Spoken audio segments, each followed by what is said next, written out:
keeps us in rhythm, mostly, our director, Bill Pearson. Now, as they're coming, how many golfers are in the house? Wait a minute. How many own a set of golf clubs? I see that hand, one hand, I own one. And use them occasionally. Well, crime is a big deal in Fort Worth. It's just, the senior news is full of it. Police were called out to an apartment and found a woman holding a bloody 5-iron standing over a lifeless man.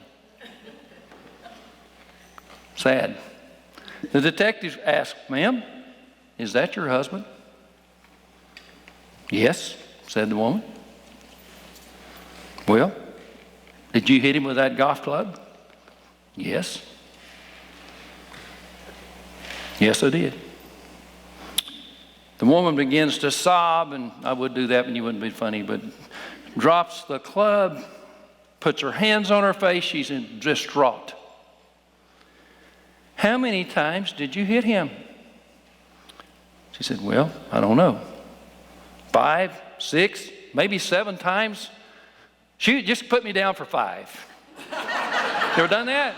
Just the golfers got it. Oh, you're golfers too, aren't you? Okay, the best PraiSinger's accompanist. I don't know who that is. Let me have the. Could you open that for me? No. That's hard. Yes, sir. I've seen all the struggles y'all have had. Let me take it out too. Yeah, I can read. There you go. Susan Foxworth. Again?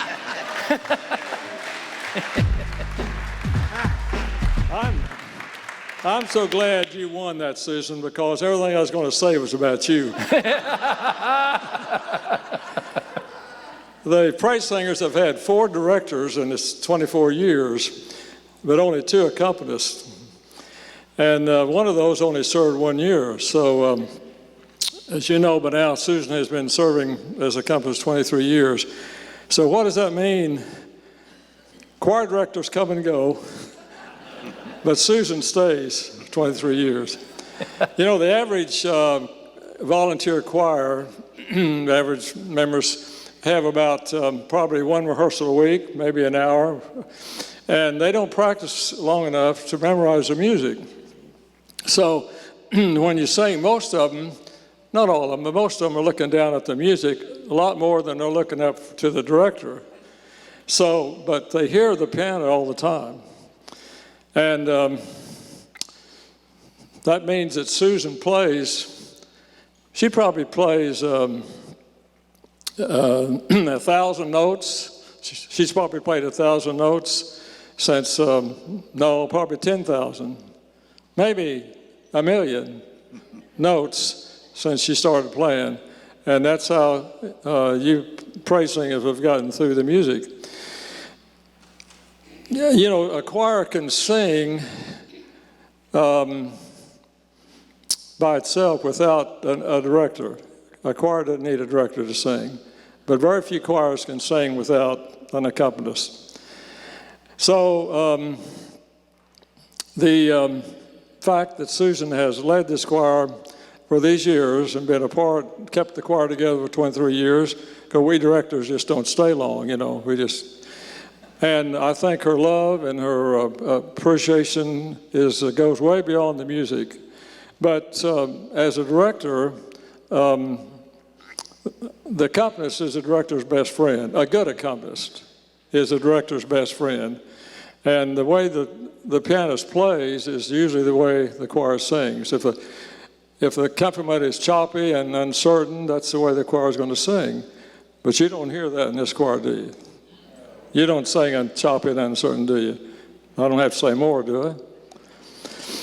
But I've worked with Susan probably 11 years, maybe it's going on 12. And Susan, every time I stand up to direct the choir, I never have I'll have all the confidence in the world that you're going to play all the notes and you're going to keep up with the tempo.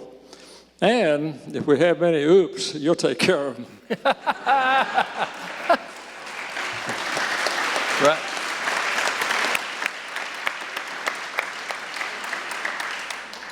And I love you. And we have something for, we have an award that we, okay? Yes, we do. Yes, it's, you know, her fame now has become international. She's not only a great accompanist, but she's also a great pianist. And so we have an award tonight. The nominees for Outstanding Pianist are Liberace, Susan Foxworth, and Van Cliburn. You just take that off. And the winner is Susan Foxworth.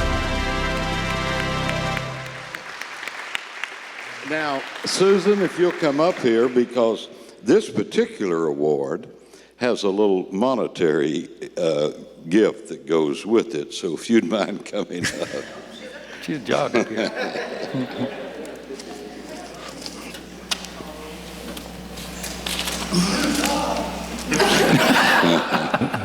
Susan, from the choir and from all of us who just love you and appreciate you and just are so thankful for your ministry, we want to present you with this gift. Thank you.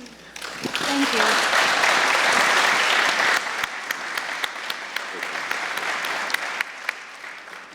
Oh, my. Yes, I can go to Israel now.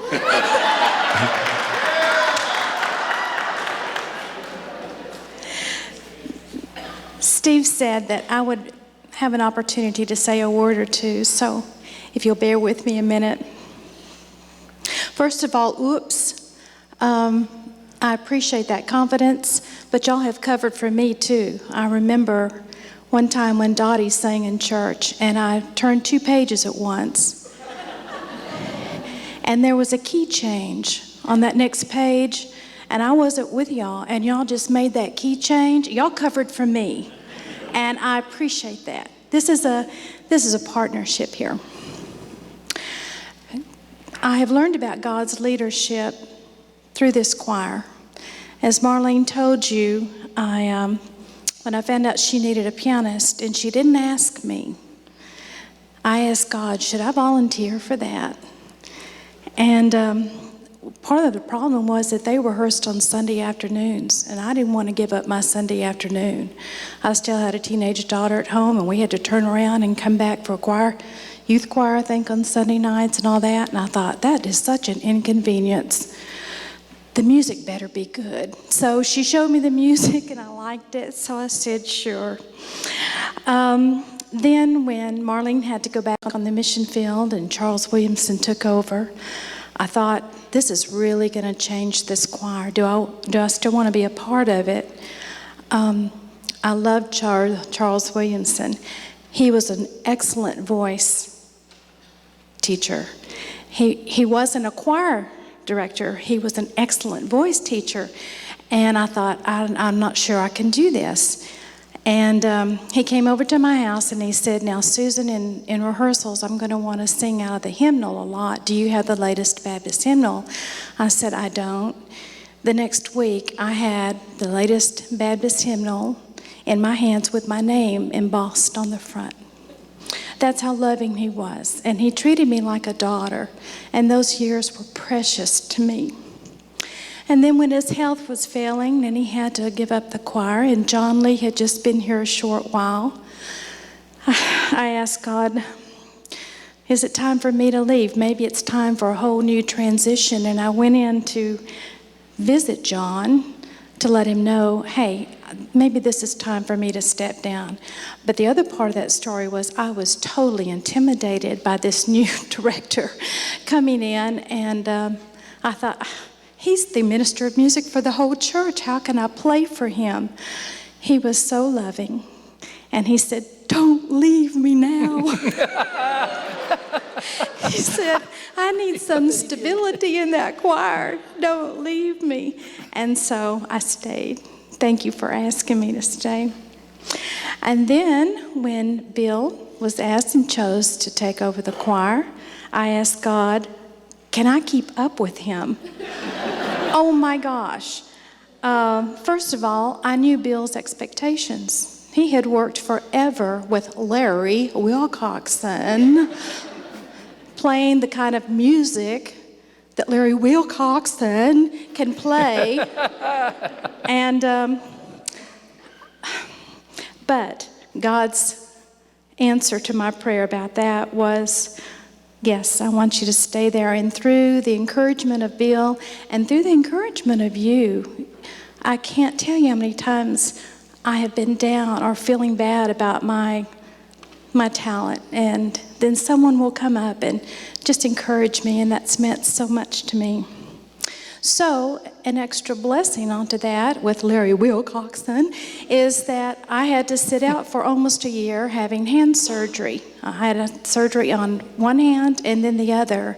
Couldn't play. So Larry Wilcoxon covered for me, so that was a blessing. And then a new blessing this last year or two is to be able to play with Steve Lewis and to have him aboard on the keyboard. I never thought we'd be able to do duets together, and Steve, that's been a blessing.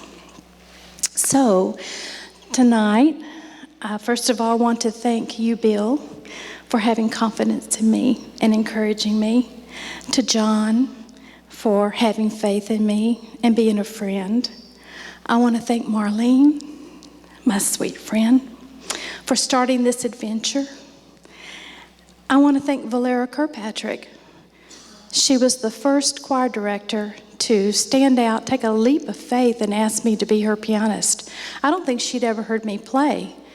And I'd only been here like a year, and she said, "Do you play?" And I said, "Yeah." And she said, "You're it." And so either she had a huge leap of faith or she was very desperate and she needed someone. And then finally, my thanks to Steve Lewis for doing this tonight, for his sensitivity, his friendship, and as one pianist to another, he understands me. And I appreciate that. I love each one of you, and thank you so much. Ladies and gentlemen, this year's honoree, the queen of the accompanists, Susan Foxworth. What's he supposed to do?